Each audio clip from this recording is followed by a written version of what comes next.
2022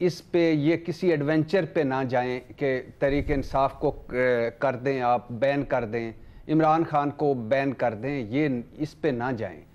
اگر کچھ ثابت ہوا تو سزا دیں.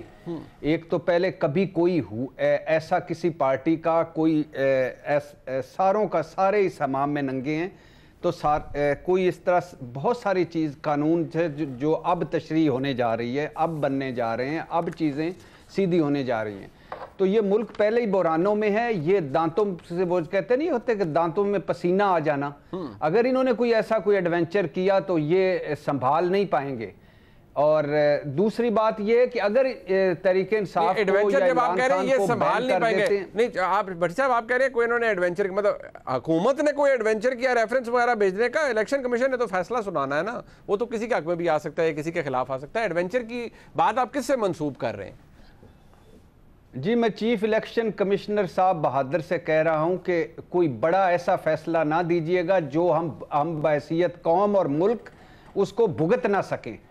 فیصلہ دیکھیں، فیصلہ سزا دیں مگر کوئی ایسی سزا نہ دیں کہ جس میں یہ بھگت نہ سکیں. اور پھر جب یہ جائے گا پاکستان پیپلز پارٹی پر، جب یہ جائے گا مسلم لیگ نون پر، جب یہ جائے گا مولانا صاحب پر، تو پھر ایسا فیصلہ دیں آج کہ کل ان پر بھی وہ اپلائی ہو سکے. آپ بھٹی صاحب یہ کہہ رہے ہیں سر آپ یہ کہہ رہے ہیں کہ مصلحت پسند قسم کا فیصلہ نہیں، کیونکہ فیصلہ تو آئین اور قانون کے مطابق ہونا چاہیے. اگر آج پی ٹی آئی کے اوپر ایک سٹینڈرڈ ہے، وہی سٹینڈرڈ مسلم لیگ نون پارٹی وہی جے یو آئی پہ ہونا چاہیے. یہ بات کو دل کو لگتی ہے. آپ جو کہہ رہے ہیں کہ ایسا دیں کہ جو بھگت مطلب پھر بھگتنا نہ پڑے، مطلب اگر فیصلہ اول تو مجھے نہیں لگتا کہ بہت کو بڑا آ جائے گا فیصلہ، لیکن اگر آ بھی جائے تو قانون کے مطابق ہونا چاہیے، نتیجہ جو مرضی ہو. نہیں آپ ایک تو بات ہی مکمل نہیں ہونے دے رہے. ایک تو یہ ہے کہ میں اس حق میں ہی نہیں ہوں، اس فیصلے کے حق میں کہ عمران خان پر پابندی لگ جائے. میں اس فیصلے کے حق میں نہیں ہوں کہ تحریک انصاف بین ہو جائے. یس سزا دیں اور ایک مستقل رستہ متعین کریں کہ اب یہ آئندہ اس طرح ہوگا، نمبر 1. اور کل کیا آپ مثال کے طور پہ بقول بلاول بھٹو، نواز شریف صاحب نے اسامہ سے فنڈنگ لی تھی بی بی حکومت گرانے کے لیے مثال کے طور پہ، اور آپ کا وہ اصغر خان کیس بھی آیا ہوا ہے جس میں پارٹی فنڈ وہ یونس حبیب نے دیے تھے مثال کے طور پہ.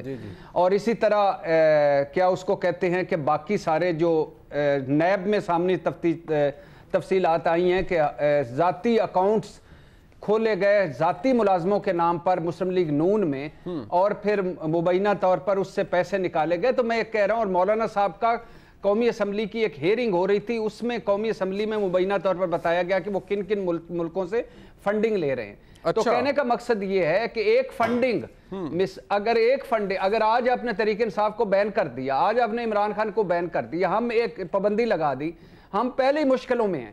اس کے بعد کیا بلاول صاحب پہ پابندی لگائیں گے، زرداری صاحب پہ لگائیں گے، شہباز شریف صاحب پہ لگائیں گے، اور مولانا صاحب پہ لگائیں گے. قانون کے مطابق تو سب پر لگنی چاہیے بھٹی صاحب، قانون کے مطابق تو سب پر لگنی چاہیے. اگر قانون کی خلاف ورزی کی گئی ہے تو بھائی جان قانون کی سزا کوئی قتل، دیکھیں نا آپ ایک پارٹی کو بین کر دیتے ہیں، ایک سب سے ایک پاپولر جو سیاستدان ہے بغیر جواز کے، سر بغیر جواز کے تو کوئی نہیں کر سکے گا نا، بغیر کسی دلیل کے، بغیر کسی ثبوت کے ایسے ہوا میں تو کوئی فیصلہ نہیں دے دے گا. اگر کسی نے ایسا فیصلہ دیا جو کہ آپ فرما رہے ہیں تو اس کے نیچے کوئی ریزننگ بھی لکھی ہوگی نا، ادروائز تو سپریم کورٹ اڑا کے باہر پھینکے گی اس کو.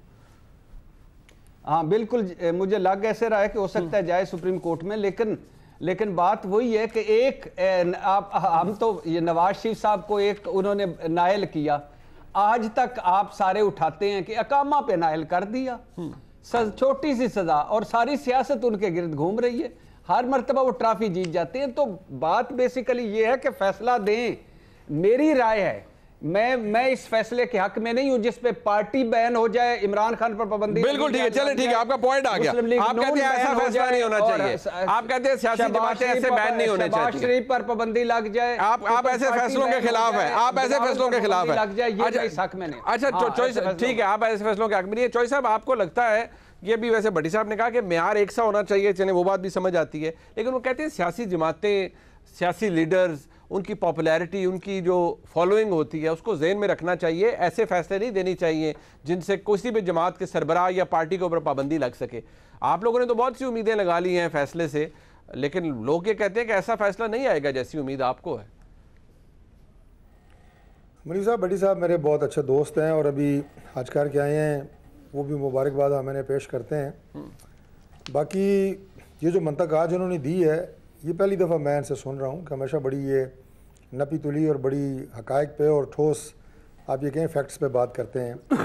کبھی فیصلے کے لیے بھی یہ اپیل کی جاتی ہے کہ مصلحت کی بنیاد پہ دیا جائے، یعنی باہر آپ کے الیکشن کمیشن کے باہر لوگ اکٹھے ہو سکتے ہیں، ہلا گلا ہو سکتا ہے، ملک میں ہنگامہ ہو سکتا ہے، لوگ باہر نکل سکتے ہیں، اس بنیاد پہ آپ ایسا فیصلہ دیں جو ہم بھگت سکیں، یعنی کوئی ریلی نہ ہو، کوئی جلسہ جلوس نہ ہو. انڈائریکٹ اس کا مطلب یہ ہے. میں مختصر سے کر دیتا ہوں کہ ہماری اپیل یہ ہے کہ الیکشن کمیشن آف پاکستان آئین اور قانون اور جو الیکشن رولز ہیں ان کے تحت فیصلہ دے. فیصلہ اگر انصاف پہ مبنی ہوگا، پوری قوم اسے سپورٹ بھی کرے گی اور بھگت بھی لیں گے. کوئی ایسا آپ یہ کہیں کہ قیامت نہیں گزرے گی، خدا نہ خواستہ. اگر اس میں کوئی مصلحت ہوتی ہے اور وہ رائٹ لیفٹ ہوتا ہے تو پھر یہ آپ یہ کہیں کہ اس میں انتشار کے چانسز زیادہ ہوتے ہیں. پہلی بات یہ ہے انصاف پہ ہو، جو آپ کے الیکشن قوانین ہیں ان کے مطابق ہو، اور بالکل آپ یہ کہیں کہ انصاف صرف ہو نہ بلکہ ہوتا ہوا نظر آئے. ایک بات.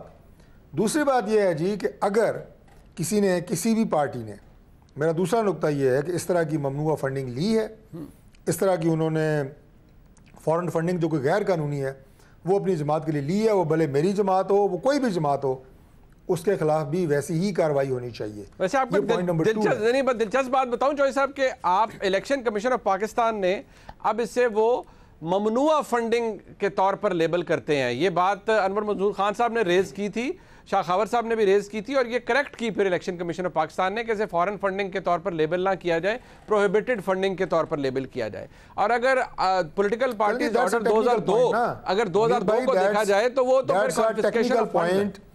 لیکن میں صرف یہ عرض کر رہا ہوں دیٹس اے ٹیکنیکل پوائنٹ کہ آپ اسے فارن فنڈنگ کہیں 8 سال اور آخری 8 دنوں میں آپ اسے کہہ دیں ممنوع فنڈنگ، مجھے اس پہ کوئی اعتراض نہیں ہے.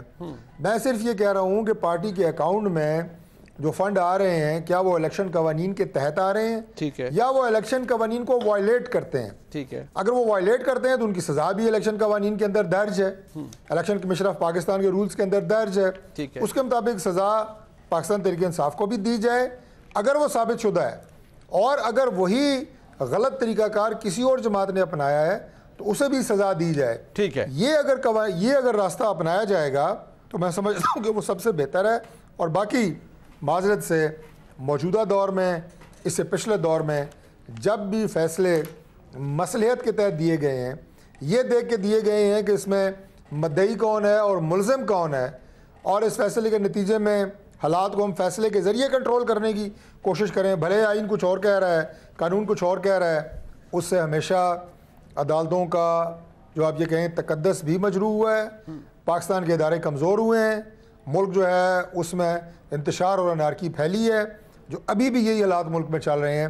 آپ مجھے یہ بتائیں، آخری بات کر رہا ہوں جی، کہ یہ آج کل ایک آرٹیکل کی تشریح کی بات ہو رہی ہے، 63 ہے. مجھے آپ یہ بتائیں کہ ہم ایک طرف ملک کی 75ویں سالگرہ منانے جا رہے ہیں، بڑی صاحب وہ کیا ہوتا ہے، پلیٹینیم ہے، گولڈن کیڑی جوبلی، پلیٹینیم جوبلی منانے جا رہے ہیں جی، اور آئین کی ایک شق کی تشریح نہیں ہو رہی ہم سے. یہ تو ہمارا حال ہے. اللہ تعالیٰ رحم کرے، میں تو یہی دعا کر سکتا ہوں.